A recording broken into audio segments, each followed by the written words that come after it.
आप सब लोगों ने गुरु ग्रंथ साहब गुरु नानक देव जी को तो सुना ही है ना। गुरु नानक देव जी के वृतांत में जब उन्होंने भागो के हाथ की रोटी खाई थी मर्दाने के साथ, तो कोदरे की रोटी खाई थी, वो कोदरा इसमें है।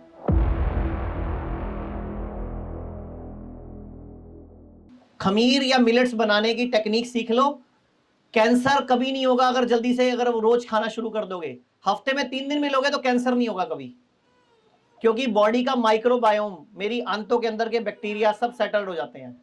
अच्छा एक बात बताओ, आप लोग जब यहाँ पे आते हो तो हमारे हॉस्पिटल की टीम आपकी हेल्प करती है, आपको मदद करती है। डॉक्टर्स हैं, नर्सिज हैं, डाइटिशियंस हैं, जीडीए स्टाफ है, जीएनएम स्टाफ है। आपको पता है ये क्या काम है? ये डॉक्टरी पेशे को इतना इज्जत कैसे मिली थी? आपको किसी को मालूम है इस बारे में? डॉक्टरी पेशे को इतना सम्मान क्यों मिला था? पहले डॉक्टर्स को लोग भगवान क्यों मानते थे? कुछ मालूम है क्यों? कुछ आइडिया है? मरते को बचा लेते हैं, कईयों को मार भी देते हैं। और डॉक्टरों को पेशा क्यों मिला था? क्यों ये मिला था पता है?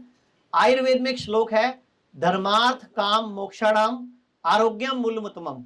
धर्मार्थ काम मोक्षाणाम आरोग्यम मूलमुत्तमम, कि धर्म, अर्थ, काम और मोक्ष, ये 4 पुरुषार्थ हैं। अगर हम सनातन संस्कृति की बात करें, सबसे लास्ट में क्या आता है? मोक्ष।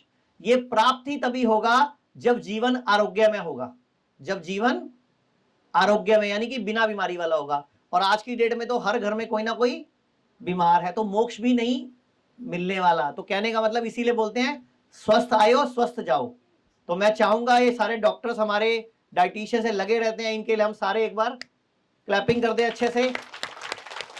ये सारे आपको मोक्ष दिलाने में लगे हुए हैं। Very good service, thank you sir.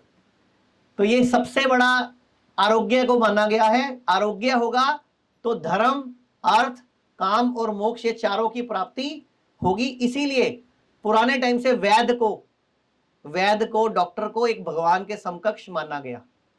वो ठीक है, आज की मार्केट में उनको हम कहते हैं सफेद कोट वाले खूनी लुटेरे, वो भी चल रहे हैं। नॉर्मल बच्चे की जगह ऑपरेशन से कर देते हैं। उनको तो गॉल ब्लैडर मिल जाए, आओ निकाल देते हैं।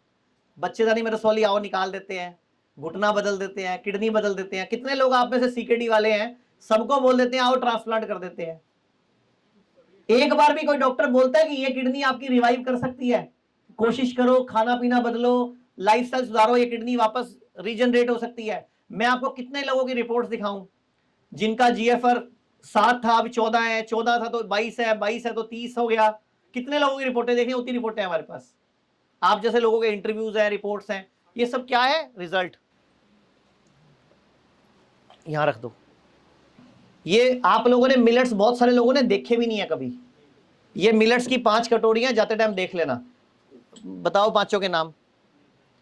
इसको हम कोदो बोलते हैं, कोदरा मिलेट है ये, जिसके कोदो यानी कि कोदरा।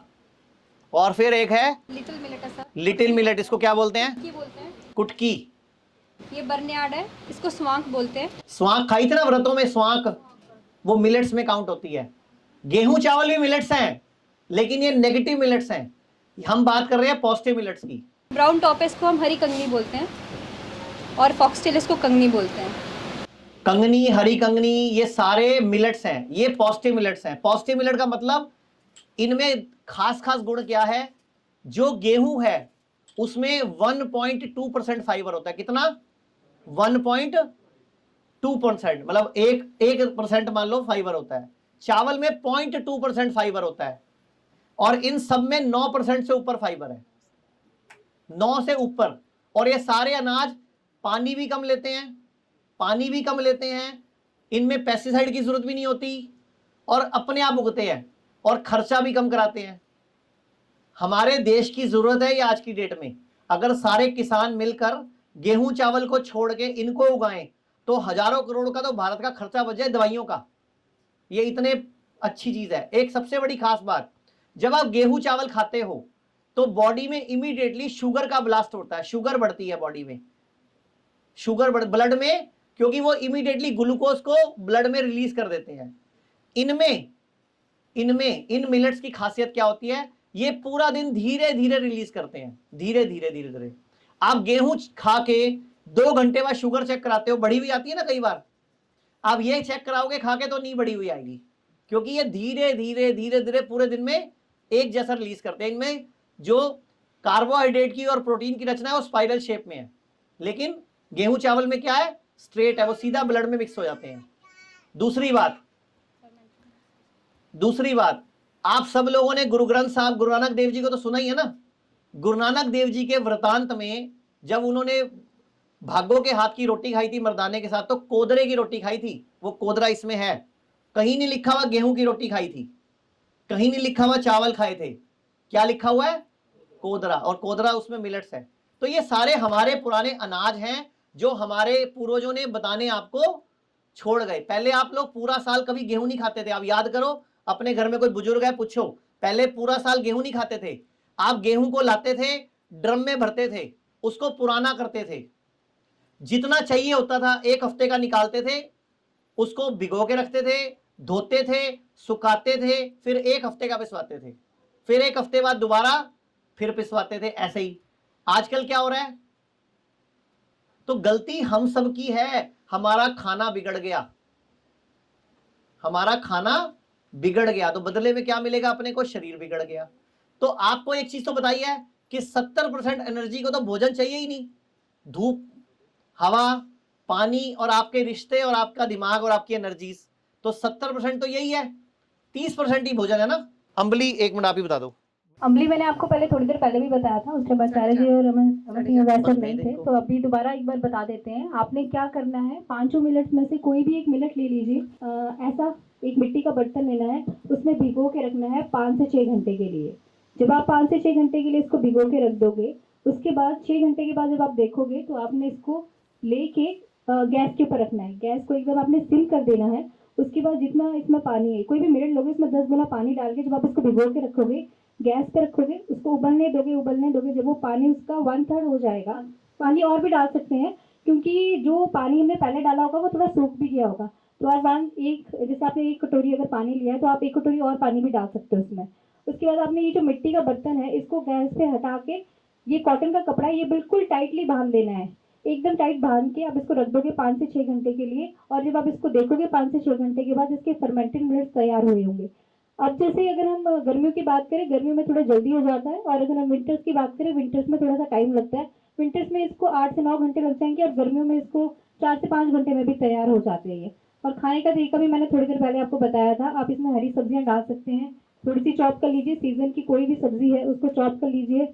अगर आप फ्रूट्स डालना चाहते हो तो फ्रूट्स भी डाल सकते हो, सीजनल कोई भी फ्रूट डाल सकते हो, और अगर आप शेक बनाना चाहते हो तो शेक भी बना सकते हो, जैसे मैंने थोड़ी देर पहले बताया था सर। अगर आपको पतली पतली खानी हो ना, पतली पतली खानी हो, तो जितना मिलेट है, जितना मिलेट लिया था उसका पानी लगभग 8-10 गुना कर लेना उसमें बाद में। अगर आपको गाढ़ी गाढ़ी खानी है तो लगभग 6 गुना कर लेना, तो वो फूल जाएगी अपने आप ही ना, पूरी कटोरी भर जाएगी, दही की तरह साइडें छोड़ देगी। आपको पता कैसे चलेगा, मटके की साइडों से वो छोड़ देगी, उसको चिपकी होगी ना, वो हट जाएगी वहां से, ये फर्मेंटेड हो जाएंगे, इसमें बैक्टीरिया पैदा हो जाएंगे जो बॉडी के लिए गुड बैक्टीरिया होते हैं। तो कैंसर के पेशेंट के लिए, लीवर फेल के पेशेंट के लिए, और किडनी फेल, लीवर फेल और कैंसर के पेशेंट के लिए रामबाण है ये।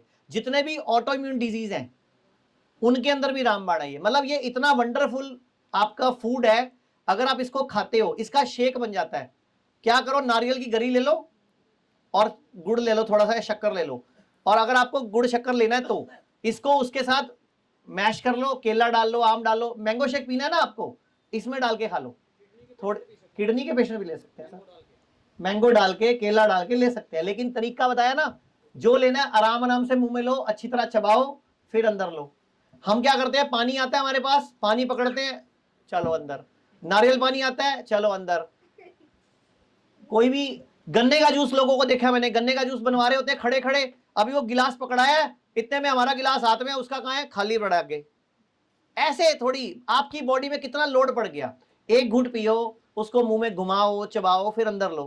आपको क्या बोला, मासी आ गई बिना बताए, तो अंदर सारा सिस्टम बिगड़ जाएगा, कहां सुलाएं, कहां बिठाएं, क्या करें, हर चीज को, शरीर को, दिमाग को बता के फिर अंदर लो, ताकि बॉडी उसकी प्रिपरेशन करे, तैयारी करे, उसको हजम करने की, उसमें जूसेस मिलाने की, उसको बर्न करने की, उससे अंदर से आपको जूस। आपने खाना खाया क्यों, आपने बादाम खाए क्यों, आपने काजू खाए क्यों, आपको उसका तत्व चाहिए ना, सत्व चाहिए उसका आपको। वो कब मिलेगा? पहले चबाओ उसको अच्छी तरह और भगवान के इशारे समझो। अगर कोरोना आया था ना तो आपका टेस्ट चला गया था, आपकी स्मेल चली गई थी। भगवान ने क्या किया? मानव 2-4 दिन मत खा, व्रत रख ले। कभी भी बुखार हो तो सबसे जल्दी तरीका क्या है ठीक करने का? अगर आपको बुखार ठीक करना है तो क्या तरीका है? एक तरीका है फास्टिंग। फास्टिंग मतलब व्रत, उपवास। लेकिन आपको क्या चाहिए बुखार में? खिचड़ी बना दे, स्वाद तो नहीं आ रहा, मुंह तक कोड़ा जाए, लेकिन तू खिचड़ी बना दे, पीली दाल दे दे माड़ी जी। अरे भाई मुंह कोड़ा इसीलिए हुआ है कि मत खाओ। मुंह कोड़ा भगवान ने किया आपका, आपका स्वाद चला जाता है। अभी सुबह मेरे को एक मैडम मिली थी, मेरा टेस्ट नहीं है, मेरी स्मेल नहीं है। कहाँ गई मैडम? वो हाथ उठाओ। आपने क्या बोला था सुबह मुझे कि मेरा टेस्ट नहीं है, मेरी स्मेल भी नहीं है। तो भगवान को थैंक यू बोलो, अब अन्न बचा रहे हो देश का। आपका जनरेटर बिना तेल के चल रहा है ना, अच्छी बात है। क्यों खाना आपको? नहीं समझ आया आपको इशारा? भगवान का इशारा समझो। भगवान चाहता है कि अब आपको भोजन की जरूरत नहीं है। अब आप सिर्फ फ्रूट खाओ, सलाद खाओ, हरी सब्जियां लो, बस। क्या जरूरत है? रोज सुबह 5 कड़ी पत्ते लो, कोई जरूरत ही नहीं है। आपका आयरन पूरा, कैल्शियम पूरा, सब पूरा। जहां से जानवरों को सब मिलता है वहीं से आपको मिल जाएगा। थोड़ा सा हमें समझदार बनना है, यहां से नहीं, शारीरिक लेवल पे। यहां से तो आप बहुत समझदार हो, यहां से तो सारे समझदार हो। हमें समझदार बनना है, अपने शरीर के इशारे समझने हैं, वो कहना क्या चाहता है। मैंने सुबह समझाया था ना, शादी में गए, उल्टियां लगी, मतलब क्या निकालना है कि मेरी बॉडी इंटेलिजेंट है, उल्टियां लगाई, बॉडी को नहीं चाहिए। पोटियां लगी बॉडी का मतलब क्या समझो कि बॉडी कह रही है गंद आ गया, इसको निकाल लो। लेकिन आप क्या करते हो? पोटियां रोकने की गोली खा लेते हो।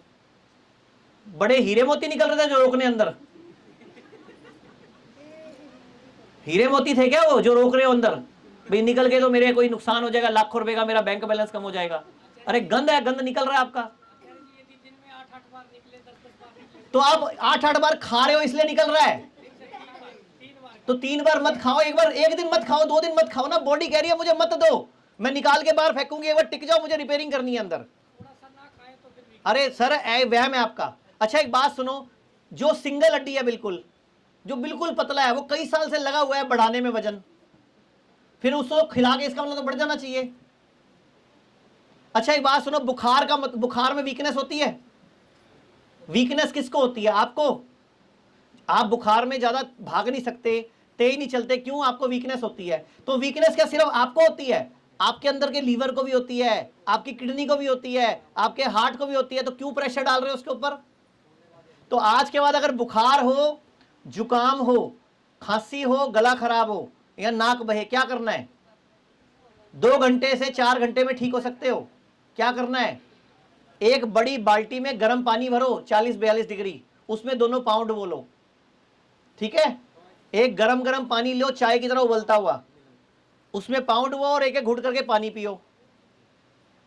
और अगर कोरोना वरोना चल रहा हो तो एक सॉस की बोतल लो, पिचकने वाली, पिचकारी टाइप की, जो दबने से जो सॉस निकलती है ना, उसके ऊपर से थोड़ा ढक्कन काट लो, उसमें गर्म पानी भर लो और नाक के एक तरफ रख के दबा दो, इधर से पानी निकल आएगा, फिर इधर रख के दबा दो, इधर से निकल आएगा। बुखार चढ़ने का मकसद क्या है? बॉडी टेम्परेचर बढ़ाकर अपने अंदर के बैक्टीरिया वायरस को हराना चाह रही है। गंदा पित्त इकट्ठा हो गया बॉडी में, उसको फूकना चाह रही है। तो आप उसकी हेल्प कर दो ना, और गर्मी देके। नहीं तो पानी का टब घर में लगा ही रहे हो सारे, उसमें बैठ जाओ तो आप ठीक हो जाओगे। 4-6 घंटे में ही आप रेस्ट करो और ठीक हो जाओगे। जब भी आपको थकान हो, जब भी आपको दिक्कत आए, रेस्ट करो। बॉडी क्या कह रही है? रेस्ट कर, रेस्ट, मेरे को अंदर रिपेयरिंग करनी है। बस ये इशारे समझो बॉडी के।